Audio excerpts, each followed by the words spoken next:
Mesdames, Messieurs, bonjour et bienvenue sur notre chaîne YouTube. L'information vous place au sommet du monde. Alors, si vous êtes nouveau, abonnez-vous et cliquez aussi sur la cloche de notification pour ne plus rien manquer. On commence. Divorce impensable, cheminement impossible, voici en quoi l'état de la coopération entre le Mali et la France se résume. Une coopération qui depuis des jours reçoit des coups mettant la bonne marche en branle. Comme un jeu de ping-pong, les autorités françaises et maliennes se jettent mutuellement des missiles.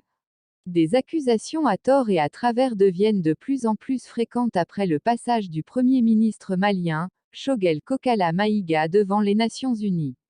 Le Premier ministre avait mis en exergue le comportement douteux de la France dans la gestion de la crise sécuritaire que traverse le Mali. Malgré l'accord bilatéral qui existe entre le Mali et la France, les autorités françaises, de façon unilatérale, avaient voulu abandonner le Mali en réduisant l'effectif militaire alors que la situation sécuritaire est plus que préoccupante comme le disait le Premier ministre.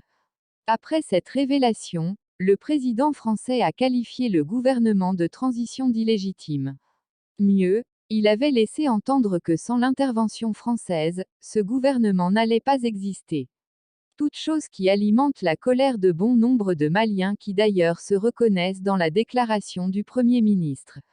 Après cette riposte du président français, le Premier ministre, Choguel réplique lors de son passage en Russie. Il accuse la France d'avoir formé les terroristes et les rebelles et les mettre contre le Mali. Une révélation fracassante qui crève les yeux, estiment beaucoup de Maliens. Ils pensent que l'interdiction des FAMA de rentrer à Kidal prouve à suffisance le manque de sincérité de la France au Mali. Ceux qui appuient cette idée ont-ils raison? Difficile de le dire, mais ce qui est sûr, c'est que la coopération militaire entre le Mali et la France se trouve aujourd'hui décriée, faute de résultats. Le Mali vers une rupture définitive avec la coopération militaire de la France. Au regard de la gravité des accusations de part et d'autre et la détermination des autorités maliennes à nouer la coopération avec d'autres pays, il est difficile de prévoir une quelconque concession entre la France et le Mali. Surtout lorsque l'on sait que les nouvelles coopérations apportent déjà leurs fruits. L'acquisition de 4 hélicoptères et des munitions est une parfaite illustration. Sera-t-il judicieux pour les autorités maliennes d'abandonner des coopérations qui portent fruit au profit de celles dont le résultat est décrié pour faute de résultat? L'on n'a pas besoin d'être le président de la République ou Premier ministre pour répondre à cette interrogation par la négative. À cet égard, la France doit reconnaître qu'elle a échoué et qu'elle doit laisser les Maliens choisir d'autres coopérations si toutefois elle n'est pas responsable de la gravité de la crise sécuritaire que traverse le Mali. Officiellement, elle n'est aucunement liée au gouvernement russe. Mais, dans les faits, on la retrouve débordante d'activités partout où les intérêts de Moscou sont engagés. Depuis le conflit en Ukraine en 2014, la compagnie militaire privée russe, Wagner multiplie les interventions sur des théâtres d'opérations sensibles sur lesquels la Russie officielle n'a pas envie de se salir les mains. Dans la crise de Crimée, dans le conflit du Donbass, au Soudan, en Libye, en Centrafrique, et probablement bientôt au Mali, les mercenaires russes de Wagner se montrent particulièrement généreux dans le service, toutefois que des rapprochements stratégiques sont opérés entre des groupes d'intérêt ou des États, et la Russie. Cependant, le refus du Kremlin de reconnaître officiellement cette organisation paramilitaire comme un relais, permet aux autorités de Moscou d'éviter d'endosser d'éventuels forfaits que sont amenés à commettre les employés du groupe dans leurs interventions.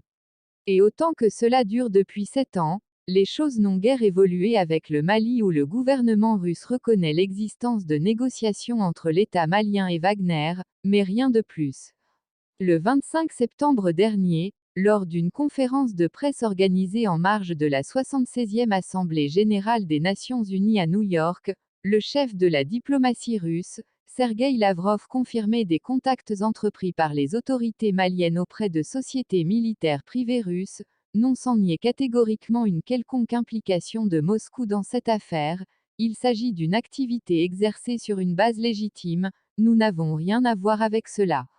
Voilà qui est dit. D'ailleurs, pour Moscou, les choses semblent tellement claires à ce niveau, que de passage dans la capitale malienne en début du mois d'octobre, Alexandre Ivanov, représentant des instructeurs russes en Centrafrique, s'est voulu sans ambages à propos de la présence de Wagner au Mali, selon des propos rapportés par le journal malien, Le Nouvel Horizon, le 6 octobre. Je ne peux pas faire de commentaires officiels sur les activités du groupe Wagner, puisque je ne suis pas un représentant de cette organisation. Autrement dit, il appartient aux Maliens et en particulier à leurs dirigeants de rester lucides sur cette affaire. Le désengagement constamment rappelé de Moscou vis-à-vis des activités d'une compagnie de guerre qui est pourtant fortement soupçonnée d'agir sous son couvert, expose les populations maliennes dans les zones où pourraient être engagés les mercenaires russes à des situations non maîtrisées. Car, la réalité est qu'en cas d'exaction ou de faute professionnelle quelconque, les autorités de la junte n'auront qu'à s'en prendre qu'à eux-mêmes et devront rendre compte seuls devant leur peuple. Et il ne faudrait pas compter sur la Russie pour partager le poids du fardeau des responsables.